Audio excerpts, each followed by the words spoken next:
Yo, right about now, this is the 28-year celebration of the African American Media Network, and it's the call for peace. We just had a panel get down. Now we gotta bring you the host of tonight's show. Now, this brother had the most bangingest, most splendiferous program out in the city for years.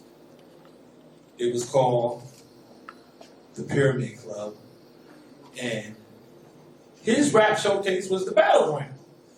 Now, if you never heard of this brother, then you ain't even in the industry. But everybody in the industry knows who this guy is. Mental Supreme, the host of the show. Hey, now listen to this, right? I'm just gonna piggyback on what you said. I'm the founder of the Training Camp Showcase, goddammit. A lot of the artists that's out there right now came through me. We had the Training Camp Showcase. It was a proving ground. You couldn't come with bullshit music. You couldn't come with bullshit concepts. You couldn't come with any of that. It was laid out in such a manner that either you was going to get stronger from it or we was going to get rid of you. You understand? But we're not here to talk about me. I just want to let you guys know I've been here in the entertainment business for about 20 plus years. Few things move me at all coming up in this thing called entertainment. One of the things that really sparked my interest was a group called Public Enemy. When I heard their first record, I was like, what is that? What is this? That's what I first heard. Then I heard Chuck D's voice and the information that he was given, Professor Griff, Flavor Flav and his antics, but it all worked for me. And for me, I said, listen, there's a message here. And there's been plenty of messages in the past. But this message was firm. This message was uncompromising. This message was bold. It had some of my greatest teachers riddled in, sparked inside that message. And one of those men, the Honorable Khalid Muhammad, who I call my dad, my pops. If you don't know who he is, you probably should do the research. In fact, you probably shouldn't be here if you don't know who he is, since we're talking about blackness. But there was something in the background. And listen, I know it sounds like this is rehearsed, but I've never said this shit before. There was something in the background that was very subtle. And I didn't see much of it. I caught a glimpse of it every now and again. And it was the movements of the S1Ws. And I'm like, what is this? What's an S1W? I later found out security of the first world, all right? And the steps, I can't do it, but the steps were so precise and so disciplined and so on point. I said, where did this come from? I thought it was Flavor Flav. I thought it was The Message. I thought it was Chuck D. I thought it was Griff. Then I saw these brothers who wasn't saying shit on stage. I began to follow Public Enemy. I fell in love with Public Enemy. I got a lot of information from Public Enemy. And I'm honored to be here tonight amongst all of y'all. I'm honored to be here tonight with two members of the S1Ws, Security of the First World. Brother Rogers and Brother James. So my question to you is, and I wanted to ask, I have a plethora of questions. I got a laundry list of questions. But they told me you were speaking today. They told me what you guys are doing now. And my top question is this: what made you want to start a paper or give news information like that? Is that a valid question? I believe that is valid. Any questions you ask is a valid question. Thank you, sir. Imagine this. Those of you who may be familiar with Roosevelt, Long Island, on the corner of Clinton Avenue and 3rd Place, there's a little home that one of the members grew up in. And we're sitting in the living room of this home, just some individuals who were concerned citizens of Roosevelt. In fact, that's what we called ourselves, concerned citizens. Andres 13, Robert Somerville, Raymond Matry, Serena McKnight, Sheila, I can't remember Sheila's last name. And what we were trying to do was turn an abandoned office building that was up on Nassau Road that sat there for years, collecting dust, rusting, and not doing anything. We were trying to get that building turned into a community center. We wanted a facility where not just the youth, but our elders in the community, everybody, that building could be a one-stop shop for community development. We were trying to get that. Every time we went to the county put us back to the town took us back to the county, looking to see who owned the property. We were pulling property records, we were doing all the history to try to figure out what would it take to get this thing done. And we just kept hitting dead ends after dead ends. So it was a thing now, it's like, if they're not going to help us, we must now try to see what we can do to help ourselves. And sometimes, you ask them about the building. We were marched into back rooms and they would tell half stories. So what we was trying to do was to put them on blast, put the powers that be on blast, tell our own story, direct our own narrative. So what we started to go to different town hall meetings, community meetings, and start to record. I had a little one of the mini Palm VHS cameras that I just used to film family and different events and stuff like that. And I gave it to Andres. And Andres used that camera as the cameraman. And then it was one of those things, it's like, okay, well, you're going to be the host. So Andres standing behind me with the camera. I'm standing at the podium asking the questions to the politicians, saying, why can't we do this? Why can't we do that? Why can't we do that? And then it expanded past that.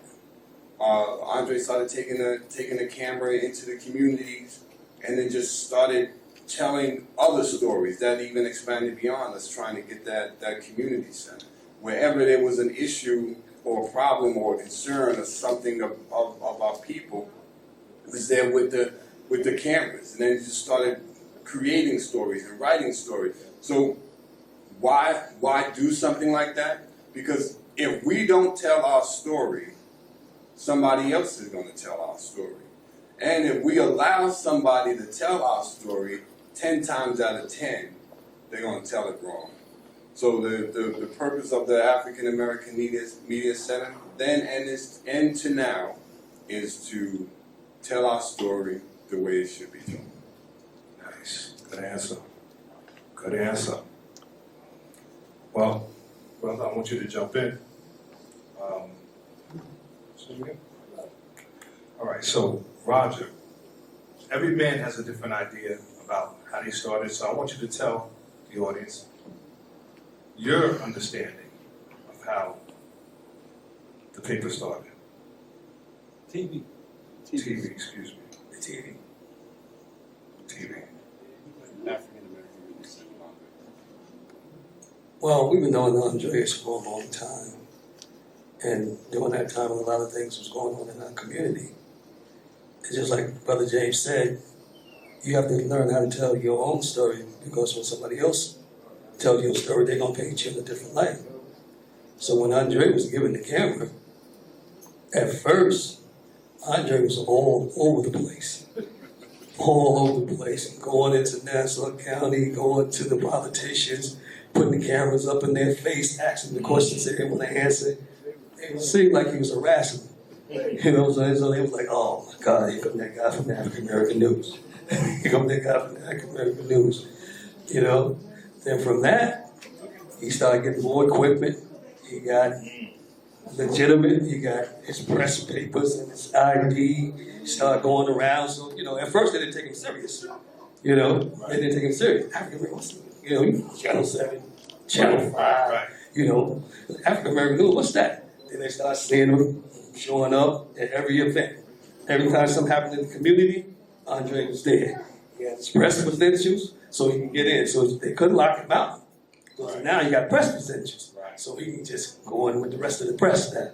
You know, then, oh my God, here come this guy. And Andre was like, asking questions, putting it up in their face, and they was like, oh my God. Asking the tough questions. Asking the tough questions, the questions that they want to answer. You know? And that's pretty much how it started. And then from that, it grew on. He got more equipment. He started teaching people in the neighborhood. He started having interns coming up to his office. He started teaching them the craft. And it just grew into a bigger and better thing. And 28 years later, he's still here doing this thing. So my question to both of you is this. Over the last 28 years, is there one particular event or one particular memory that you guys have that stands out above all the rest? You can say, oh shit, I remember that day when he did or we did this. And it made an impact on the culture. Brother J, you first. That's tough. Well, I can say this. Roz touched on it, and I guess I can just expand. It grew just from not just taking a camera, putting it into individual space, but it turned into a breeding ground for future individuals who also inspire to be better. Andre's African American Media Center created an environment for the kids in the community to come in and learn the technical aspects of running a television news show from in front of the camera, behind the camera, from the script writing to the post interviews, pre-interviews, to I mean every aspect of it. But let me ask you, not to cut your thought, but is there one moment that you said, holy shit, we're on to something? The first Hold on, day brother J, hold on. Don't away the motherfucking script. Don't away the ideas you have in the back of your head. I'm asking you, is there one moment, brother, where you can say, yes, this stands out to me? The first day, I can't give you a date, and you're gonna have to just chalk that off as right. You know, this old dude trying to remember shit. But the first day we had that camera, and we went to the town supervisor's meeting, and we turned that light on the camera and aimed it at them and asked them why aren't we getting this in our community, and watching all of them stutter. Then want to call an executive session, invite us to the back, and then come up with some excuse. But from that first day of putting them on in the spot and just watching these cats get nervous and flustered, and I mean, that was nice. it. That was it. I love that. See, that's what I'm trying to get at. I just want to peel back the layers and get to the shit that you know. You know what I mean? There's a lot. Right. But that one thing stands out to you where, you know, you're new on the scene, you pop that light on, and I know what that light is like. Because that light is like, for me, hearing your story, I'm like, damn, remember the cops used to always put that flashlight on me, like, and I couldn't see it. I was like, shit. What are you doing right there? Stuttering, like, So it had to be the same situation for you to see it on the other side. It's exposed. Actually, it's really exposing them. And there are multiple black belts that they got. I can tell. That emboldened me to go ahead and do anything to any politician. Let me tell you something. you're saying that, and I know that, you know, just by the way they're moving, I'm like, I better, you know, I want to say what I want to say, but I don't want to get fucked up either. You know what I mean? So I'm like, I know, I see people like, they're doing first condition. I said, you know what? I better tiptoe on this shit. You know what I mean? We are non-violent. Fuck out of here. Right, You chop somebody fucked we up. all just get along, and I think that's Right. When I see that calm shit you doing right now, that calm, listen, we just all want to get up. That's that shit. That's, to me, that's like, I'll fucking kill you. With my brother, I'll fuck you up and kill you and mail you back to Brooklyn. That's because I'm hungry. We don't drink. Andre got champagne and no chicken fingers. So, I don't want to forget this, brother. Is there one time that stands out with you that you can remember, that you can recall? I think it was when he was dealing with Nassau County Correction Facilities, and he exposed the racism within that system, and how the white officers were treating the inmates and the tattoos that they had on their arms with the baby with the noose, and he really shook it up and he exposed Hold it. on, hold on, hold on, hold on. You just can't high that. You said what? Tattoo. I heard tattoo and noose. Yeah, it was like they had tattoos of a baby. Was it a baby? Baby and a noose on their arm, tattooed. During that time, he exposed that through Nassau County Correctional Facilities. So my question was, a black baby? Black, yes, sir. Wow. Damn. That's tough. That's tough. Now, I want to say this. Had I never asked this question, you would have never heard that response. And this is the Nassau Correctional Facility. Nassau Correctional Facility. So tell me a little bit more about that, brother, because that shit is unbelievable. Well, during the time, I remember during that time, I mean, in the early 80s, when they wasn't hiring a lot of us, and they got sued for racial discrimination, Nassau County and Nassau County Corrections, because they wasn't hiring a lot of us. And the mistreatment of some of the inmates over there was horrendous, and how they treated some of the black inmates over there. And it was swept under the rug for many years. And Andre got a hold of it, and he followed up on it, and he exposed it, and he stayed on top of it. And he exposed it to a lot of people in the community what was going on in Nassau County Correctional Facility at that time. Because there was a lot of race, you know, there was a lot of racist correctional officers in Nassau County. Sure. Especially Nassau and Suffolk Sure. at that time. And he stayed on top of that for many years to expose that and writing about it, going to politicians, trying to, you know, make changes, exposing Nassau County Corrections Facility, Suffolk County. He was on that. So I just want to say this. We're going to wrap this segment up, but Ron, right? Right. Roger, Brother Jay, let me just say this, right? That's good work. Or in some communities that I interact with, that's good medicine right there. And to everybody that's viewing, everybody that's going to hear this broadcast a little bit later on, the shit don't stop. The shit don't stop till the casket dips. Everybody's required to carry that torch and to fight. I know I probably shouldn't be saying this shit, but goddamn it, this is what I talk about because this is who I am. I didn't come here to play around. I didn't come here to talk about the fucking problems that plagues the black community forever. I came here to say, what's the motherfucking solution? Yes. What's the motherfucking solution? Is it freedom or death? Is it that? Freedom or death. Or is it let's strategize and come up with a solution-based? I'm not like really big with this kind of talk, but I know that wherever I go, I hear the same motherfucking stories. Freedom or death.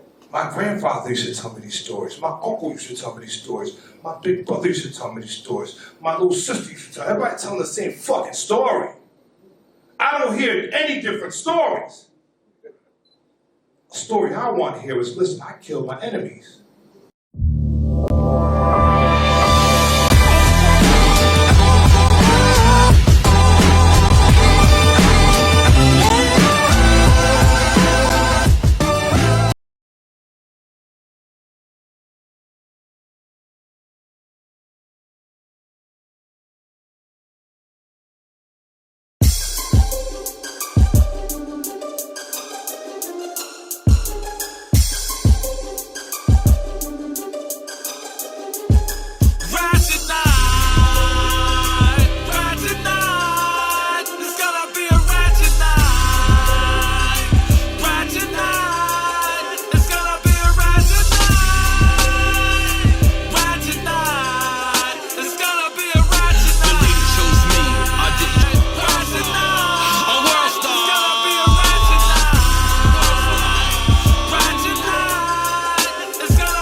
burning in New York City. And if we don't want America to burn in Nassau County, if we don't want America to burn at Roosevelt Field, if we don't want America to burn at our businesses in our county, then we need to arrest the officers that beat our garages in the village of Freeport, no matter who they are. No peace! No justice! No peace! No justice! No peace! If we don't want Nassau County to burn, then we need to arrest the officers that beat brutally Ahmaud Tillery near the Reverend Mackey Senior Park in Roosevelt, New York. If we do not want Nassau County to burn, then we need to immediately arrest the officers that assassinated Matthew Felix over the borderline in Queens, New York. If we don't want Nassau County to burn and we love our county, then we need to say to our governor and to Cuomo, to our attorney general, to our county executives, our current, we need to say to them that the tenure teachers that put up the racist nooses with the words yes, ha ha, and back to school necklaces, that their teaching licenses must be terminated. George Floyd would still be alive today if we dealt with the racism that's in our own backyard. So we're standing up against the racist lynching of George Floyd, but we're standing up against the racist lynchings right here in Nassau County. In America, only the strong survive. So keep your eyes open, keep your eyes on the prize. In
America, only the strong survive.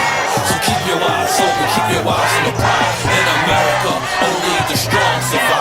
So keep your eyes open, keep your eyes on the prize. In America, only the strong survive. So keep your eyes open, keep your eyes on the prize.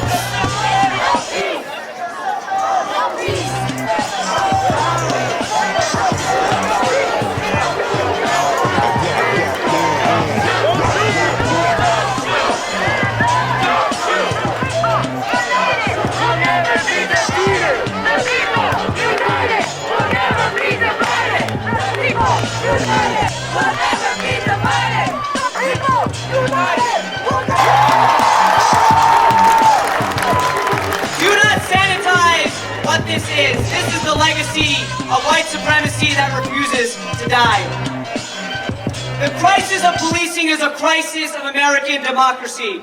Over the past half-century, we have poured billions of dollars into policing and incarceration while defunding education, housing, healthcare, and social services. It has left us with a threadbare social safety net that fails to guarantee the basic necessities for a dignified life. It has left us with a quarter of American children living in poverty, 500,000 people homeless, thousands dying prematurely because they cannot afford health care. It has left us with 3 billionaires owning more wealth than the bottom half. There's a lot of talk about looting recently, but I encourage you to open your eyes to the real looters.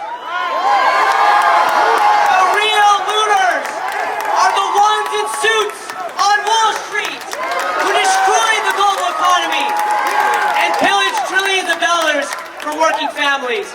The real looters are the people in the White House and Congress who give tax breaks to billionaires and their corporate donors, while nurses, while doctors, cleaners, and healthcare workers are dying because they don't have necessary PPE.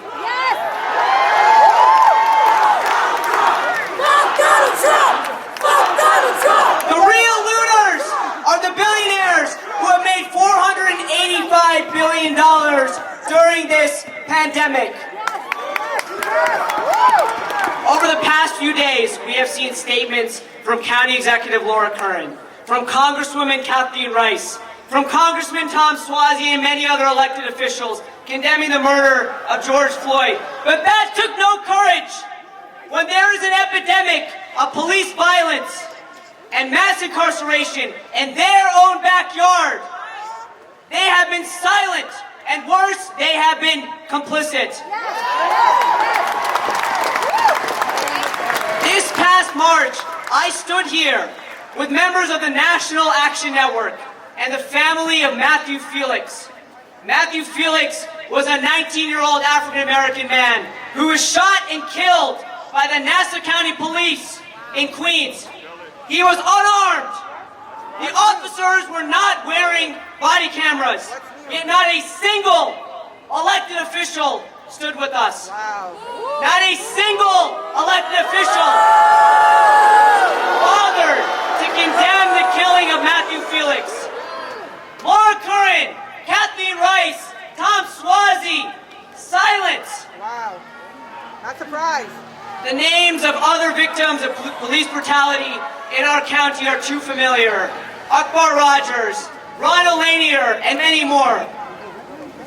On the issue of mass incarceration, Nassau County, one of the most segregated places in the country, is an epicenter of racist policies. We can see this in the war on drugs.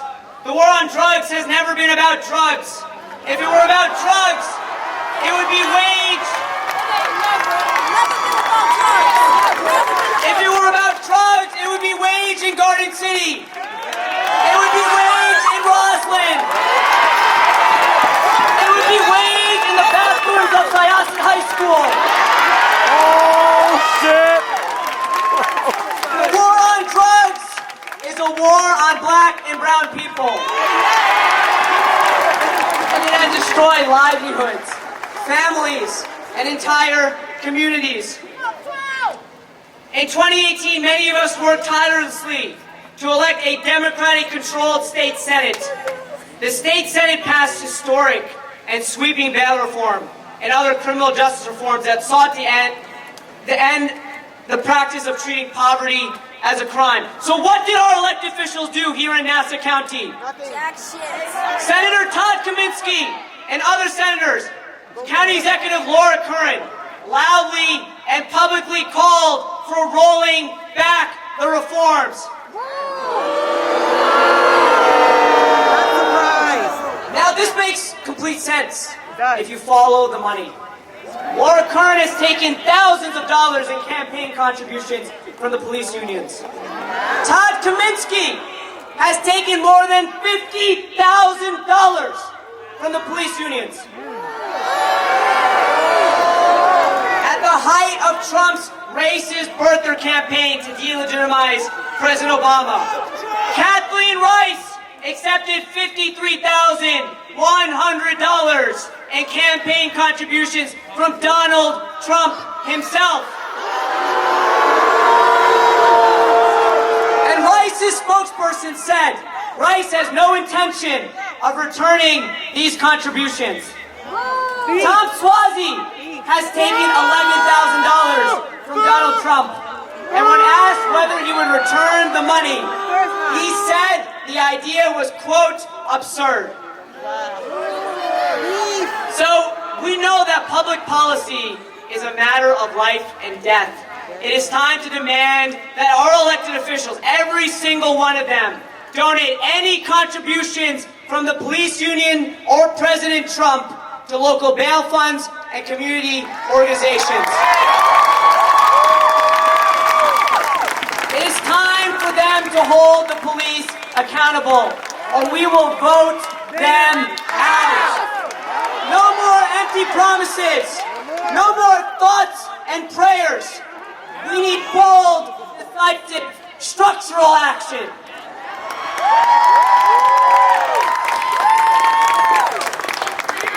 There is no justification for expanding funding to the police while black and brown children in this county are being educated in trailers. While our doctors don't have the necessary PPE. While people are dying from the lack of health care. First, I'd like to say, this is not an attack on law enforcement, because I have family that's law enforcement, who I love dearly. So this is not an attack on law enforcement. However, it's the attack on the injustice. It's the attack on the injustice that we're feeling. It's the attack on the illicit bias. It's the attack on systemic racism. It's the attack on the privilege. So let's build this together, put it together, wrap it up, and what do we have? We have equality. Listen, I look out in the sea right now, and I see all races and colors. So we all have to be in this together. We can't just come out here today. We got to come out here every day. We can't only be in it for 1 hour. We got to be in it for 24 hours. Listen, what we are talking about is an execution that went on. What we are talking about is this blue wall that can't come down. What we are talking about is this Berlin Wall that can't come down. But why don't we talk about the Wall of Jericho that stops the injustice from coming in? Why don't we talk about that? What we need to do is hold them accountable. If we hold them accountable, we can settle it out. Maybe we can even the playing field. What we have to do, I see all of us out here, but what we have to do, we have to come to the table and make them, demand them to give us what we need. If we do this without getting something out of it, it's all for naught. So when we go to the voting booths, we got to hold them accountable.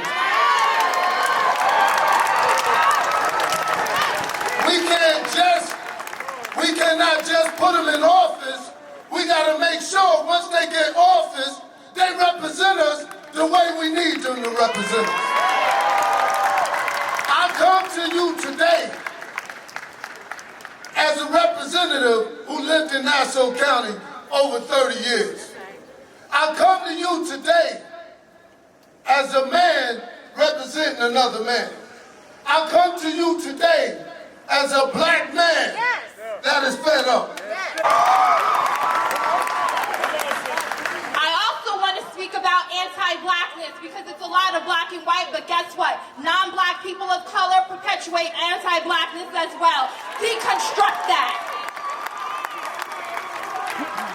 Communities across the globe are saying Black Lives Matter, and when we say that, we mean that Black Lives Matter in New York.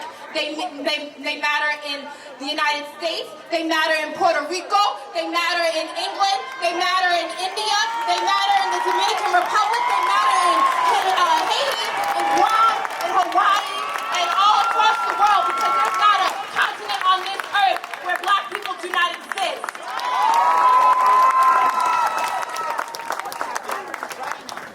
I want to look at the sea of people that are here. For every black person that is here, I want to say that I see see you, I love you, and your life matters.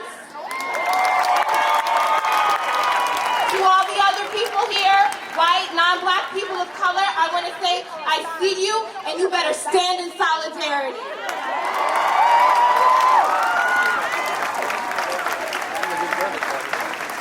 You cannot unring this bell. There's no Band-Aid for this. The time for justice has come.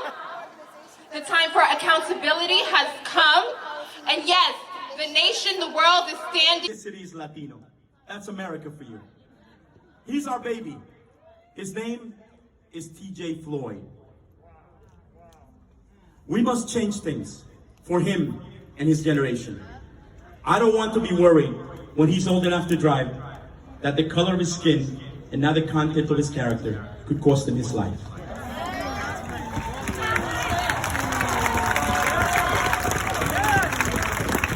I respect good cops, but bad ones must be kicked out. Period. Commissioner, I know you're listening and you're gonna take these in front of all these people, a couple of thousand people.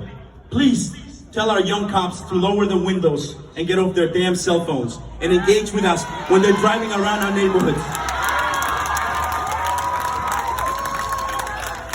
Am I right? They drive by like they shit don't stink, and meanwhile, we pay their salary. Get them out of the cars. Get them out of the cars. Have them walk in our downtowns. We want them to get to know us. That's how we break barriers. And I leave you all of it with this. Everyone, please kneel. And I invite the police officers here to please kneel also. Take a knee. Take a knee.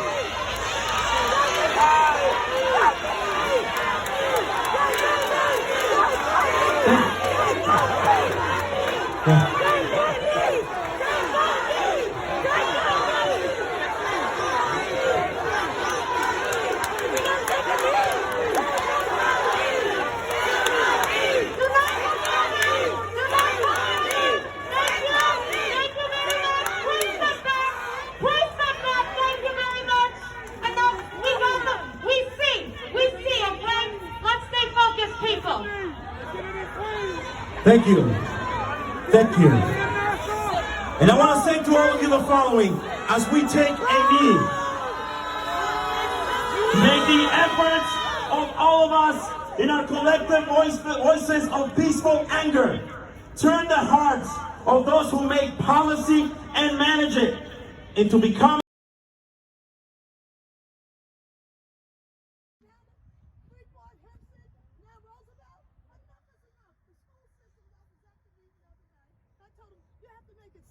children. You have to train and educate kids so they know the difference.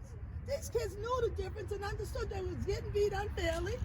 And then, so we had risk. It was just like during slavery. They would have parties around lynching and cutting body parts and splitting mothers' bellies. They never apologized for enslaving us. We built this country. Our ancestors built it, they built it, still standing. And once they built it, it's falling down. People have to be accountable on every level. They have no accountability in our community. We pay the highest taxes in Nassau County, more than Garden City. But you see the bills, the students, how much money the students in Garden City get to go get educated compared to Roosevelt community. We have to understand right is right and wrong is wrong. Right. We're the most humane people in the world.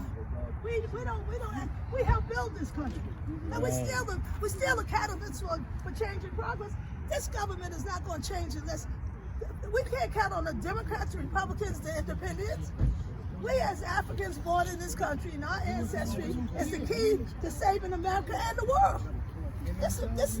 All over the world they understand. When I went to Africa and everywhere, they said we need you in the United States making a better America so we can have a better world. The people understand the difference between black folks, Africans born in this country.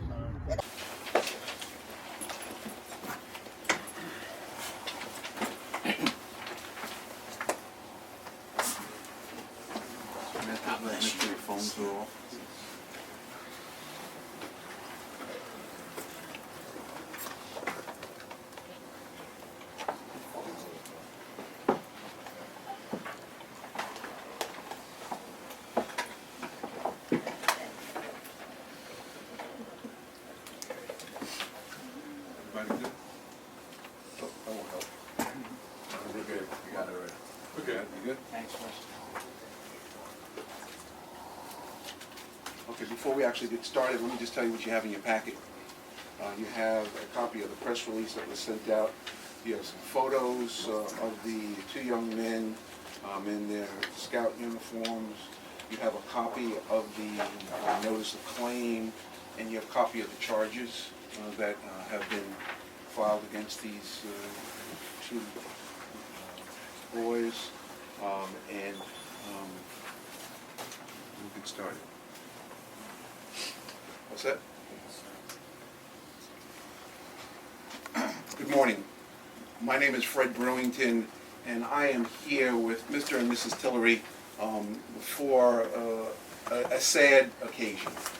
A sad occasion that leads us to really start with the one phrase: no more in our neighborhood.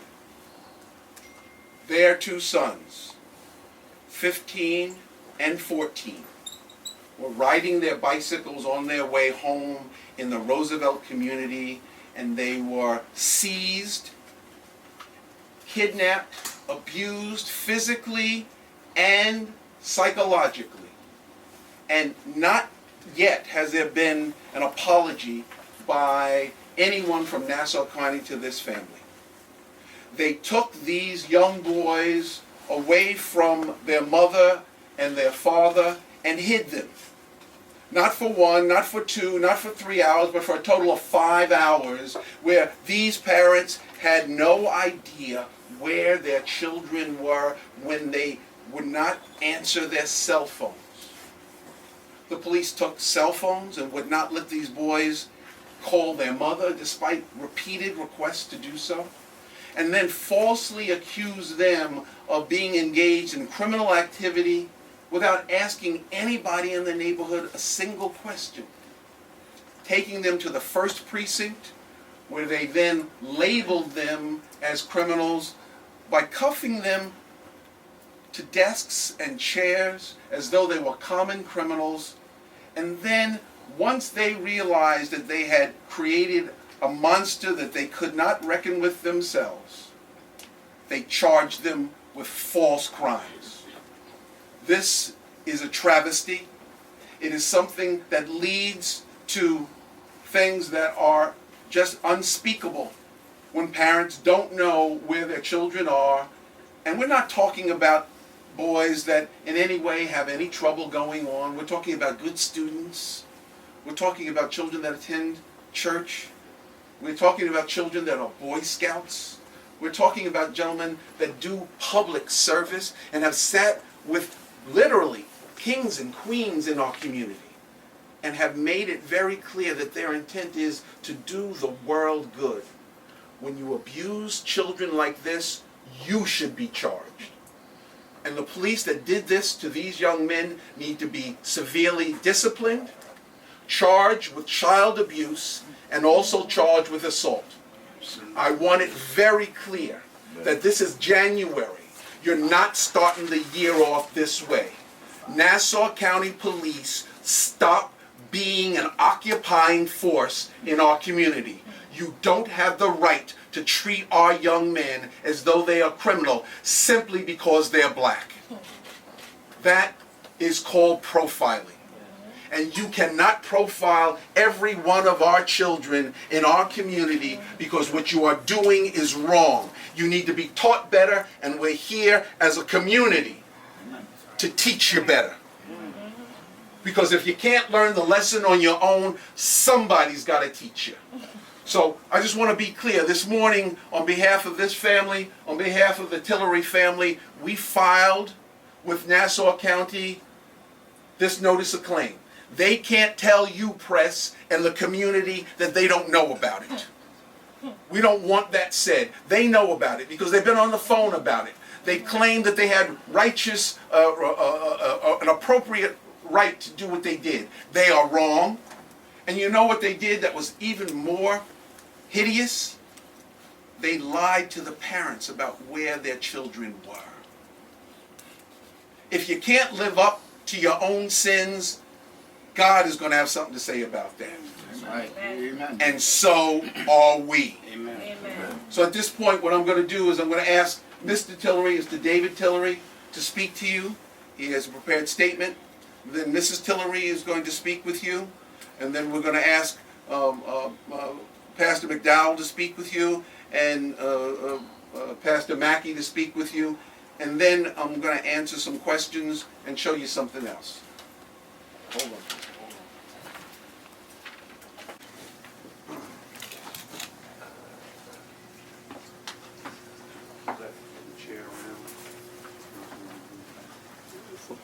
No problem. Kid, in my case, my two sons were abducted by police, denied the chance of telling me where they were, and treating them like they were criminals. Nassau police, what you did to me and my family was nothing but cruel and unhuman torture. You label my two boys based on their colors.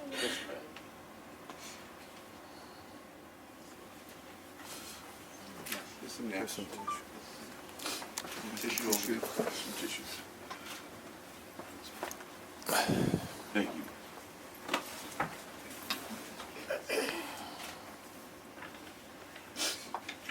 You abused them verbally and physically, and then falsely charged them so that they would be marked for life.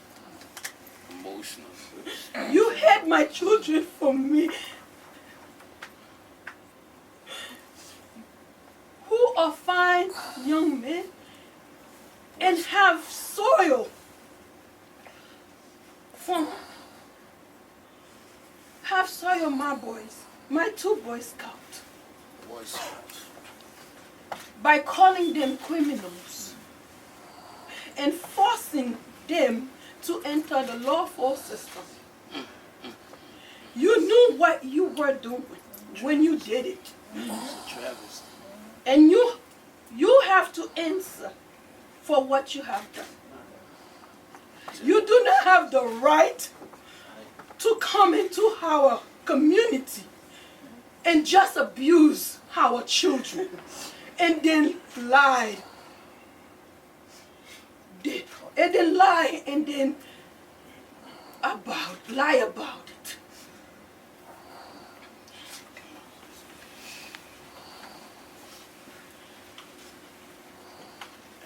Any other family in any other community wouldn't even have to be here today. Exactly.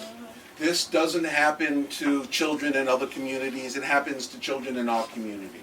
11575. So let me be clear. The police said that nothing happened to these boys and that they were treated well. That's a lie. That's right. And we need to be careful when we hear lies to call them for what they are. So let me ask the two truth tellers to talk to us, Pastor McDowell and Pastor Mackey, to speak to us on behalf of not only this family, these are parishioners of yours, yes, is that right? Yes. But also on behalf of the community and the community that demands justice. We're not asking for justice. We're demanding justice today. These are babies, black babies. Put that up. Babies. Go ahead. I've had the privilege of baptizing these two young men, and they're fine young men. I see them every Sunday in church. They are with me every Sunday. The police made a mistake. They did the wrong thing this time. They picked the wrong children. Yes. Make an example of it. They did. And the truth is that the police are responsible for protecting the community, but here these guys are brutalizing and causing havoc in our community. And I'm so upset that they would choose these young men who are wonderful guys to do this. And justice will be done. Justice will be served. We will not rest until justice is served. Pastor Mackey? Sir, can I have your name first, please? My name is Philip McDowell, the pastor of South Hempstead Baptist Church here in Hempstead. And spell McDowell, please. MC, capital D-O-W-E-L-L. Thank you. Thank you. My name is Pastor Arthur L. Mackey Jr., pastor of Mount Sinai Baptist Church in Roosevelt, New York. We come here today in righteous indignation against this outrageous act of police brutality, kidnapping, and abuse against 3 black Boy Scouts. Fine young men that are members of Pastor McDowell's church. Fine young men who serve faithfully in the community.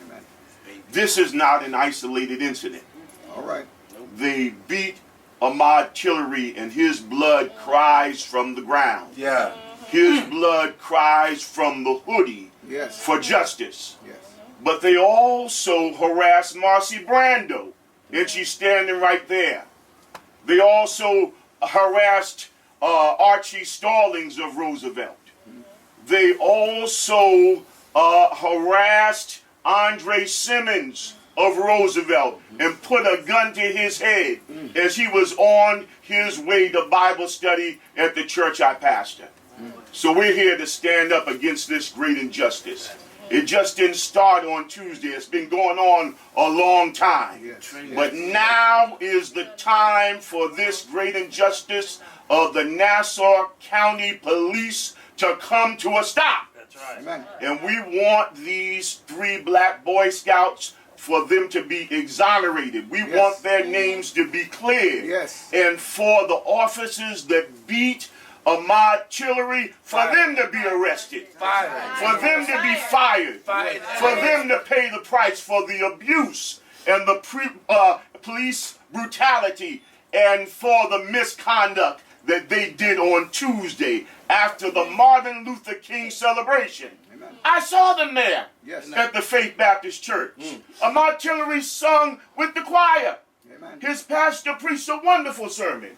I was in touch with him. Told him how I was blessed by the service. $16,000 was raised for scholarship by the Eastern Baptist Association for the Martin Luther King celebration. And the day after Dr. King's birthday, they brutally beat him. They're not qualified to And we're going to stand against it. They're not qualified to be on anybody's police force. They've got to be removed. Terrorizing our youth. No justice, no peace. That's right. We teach our kids to call the police when there's trouble. If they see pedophiles rolling around the neighborhood, tell your parents, call the police. The police, you're supposed to build a relationship with the police and the community. So if you know if anything is wrong, and my nephew teaches his sons, my beautiful nephews, to call the police if there's anything wrong. If he see anything, or if he see anyone being hurt, or if he see anything that's troubling in the community, my nephews are raised to trust and call the police. And let me now, just if say, they don't know to trust the police or don't trust their father for telling them that they could trust the police, who do they believe? let me just say this. There is, Andre, come on in. This is another victim of police misconduct, Andre Simmons. And he's going to have a... Why don't you stand right behind Mom? But let me just say this. You can hear and see and feel it in this room. That enough is enough. It's a generations. And what we really need to know is that when they say that, well, it's okay, they'll get over it, they don't get over it. Never. This is damage that goes deep. You can see a scar on the outside, but you can't see the scars on the inside. 3 generations. And you got to live with this. These young boys, 14 and 15, and their other friend, who we're not naming now because we don't have their parents' permission, because we're going to respect that. But these parents have made a determination that their sons, who are in school right now, are not going to be statistics. They're going to stand up and push back against that. And let me just show you something.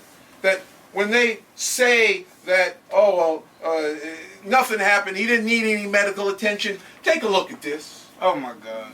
Take a look at the fact that when the pastor said that his blood was shed, his blood was shed. Babies. Black babies. This young boy was beat, slammed on a car, slammed on the ground, abused, cursed at, mocked, and then psychologically tortured for 4 or 5 hours. He's on crutches now. This is not right.